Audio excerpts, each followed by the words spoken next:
Hi, everybody. My name is Peter Maliaris. I'm the first ranked tendinopathy expert worldwide, according to the website ExpertScape. In today's video, I am going to be talking about elongation, the problem of Achilles tendon elongation when you've had an Achilles tendon rupture. So we're going to talk about specifically today what type of things we can do to measure how long your tendon is after an Achilles tendon rupture, and if it's healing or looks to be healing in a lengthened position. So we're going to get right into that.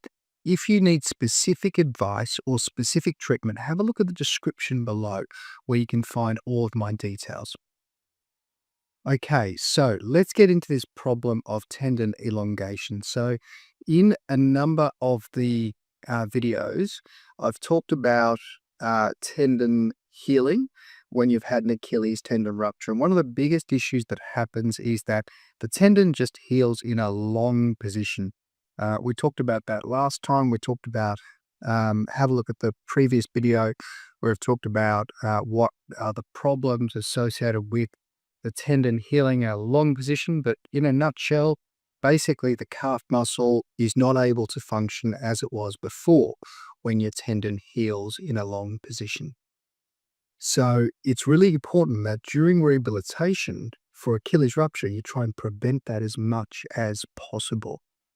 So in the next video, I'm going to talk about preventing, what we can do to prevent, also what we can do to actually reduce the amount of elongation, because it is possible if you've got some elongation to reduce it, okay?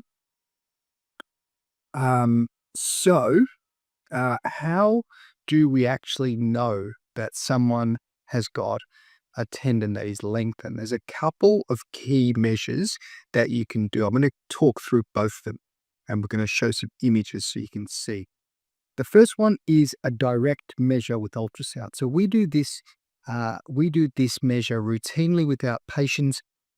It's not very hard, but you do have to have a high quality ultrasound machine, and you have to measure from the muscle tendon junction of the gastrocnemius right down to the insertion of the Achilles tendon into the calcaneum. And we mark those 2 points, and then we measure on the surface of the skin how far apart those points are. And that gives us a fairly accurate measure, direct measure of the length of the Achilles tendon. You can also use ultrasound software. Some ultrasound software allows you an extended view where you could actually measure directly the length of the Achilles tendon. So there are a couple of ways that you can directly measure Achilles tendon length, and they're by far the most accurate. The other way is what we call the Achilles tendon resting angle.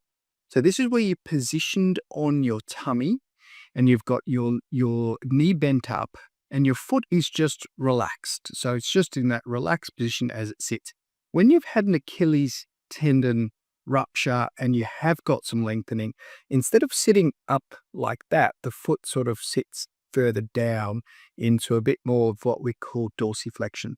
So you can see the difference side to side, and that's an indication that someone has got some Achilles tendon lengthening.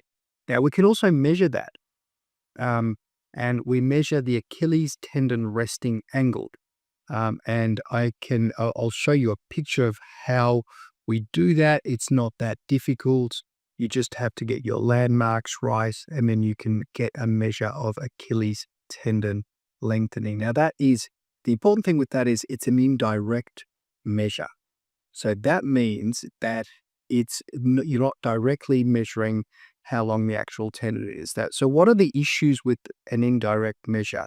The most important one is that this resting angle of the Achilles tendon can vary day by day for various reasons, not only the length of the Achilles tendon. So for example, if you're being quite active on any particular day, you might have a little bit more passive tension in the calf. So that could change that angle. So it's always a side-to-side measure, but still it's not as accurate as the direct measure with ultrasound that I talked about earlier.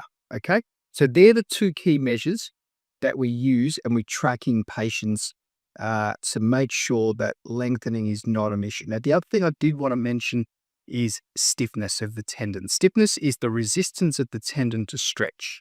And that's another thing that we also are starting to track in our Achilles tendon rupture patients, because it gives us a direct measure of tendon strength, and that is the resistance to stretch. So that's a really exciting new measure. I'm going to make a video. I'm going to talk about tendon stiffness measures directly in another video. Fantastic. Thank you very much for watching, and I'll see you next time.